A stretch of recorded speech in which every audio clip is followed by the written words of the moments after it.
के माध्यम से उसका समीक्षा बैठक किए, लेकिन कल वो समीक्षा बैठक कर रहे थे और मधुबनी शहर जिला के विभिन्न घटनाएं हो रही थी।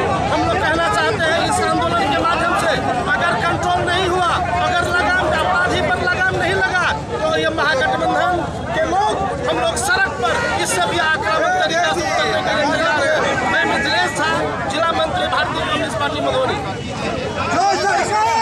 पूरे बिहार में बेलगाम अपराधी लोग दिन दहाड़े हत्या कर रहे हैं और अभी तक करीब इस महीना में जब से नया सरकार का शपथ ग्रहण हुआ है और नया सरकार के शपथ ग्रहण के बाद आप देखिएगा कि मॉब लिंचिंग की घटनाएं, ये कम्युनलिज्म की घटनाएं, हत्या की घटनाएं, सामंती उत्पीड़न की घटनाएं और बिहार में भी महादलित माझी जाति के मुंह में पेशाब करने की घटना सामने आई है।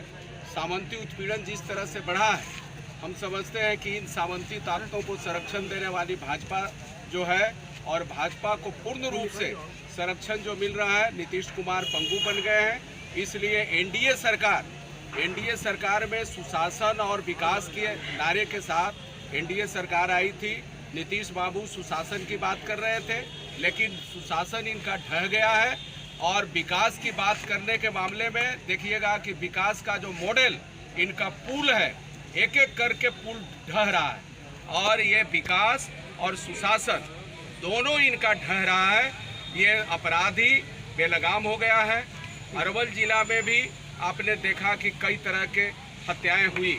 यहाँ वीआईपी के प्रमुख मुकेश साहनी के पिताजी की जब हत्या की जाती है और मामला को रफा दफा करने के लिए, दिशा मोड़ने के लिए, जिसको मुकेश साहनी ने खुद उसका विरोध किया है कि पुलिस का जो रवैया है वो सही रवैया नहीं है, जांच का सही रवैया नहीं है। जो असली जो गुनहगार है, असली जो कल्प्रिट है, उस असली कल्प्रिट को पकड़ना होगा।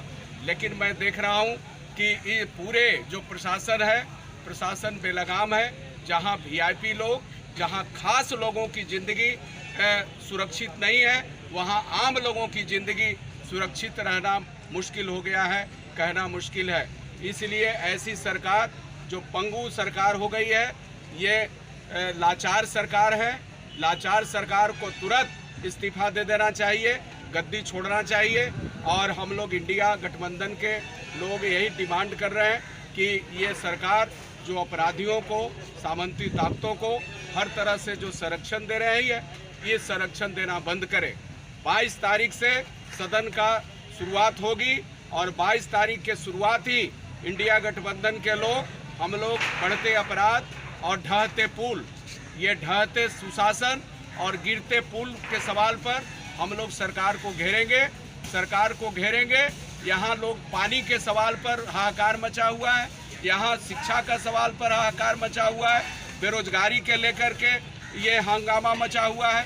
इन सारे सवालों को लेकर, शिक्षा के मामले में, स्वास्थ्य के मामले में, विकास के मामले में, नहर के मामले में, पानी पीने के सवाल पर, इन सारे सवाल को लेकर के आप देखिएगा कि ये सरकार फेल हो गई है। अब ये सरकार से कुछ नहीं चल रहा है। इसलिए इस सरकार के खिलाफ आने वाले जो मानसून सत्र है, उस मानसून सत्र में हम लोग जोरदार तरीके से आंदोलन तेज करेंगे। पर रोक लगाओ, बिहार में बढ़ते हत्या बलात्कार पर रोक लगाओ, इनकलाब जिंदाबाद।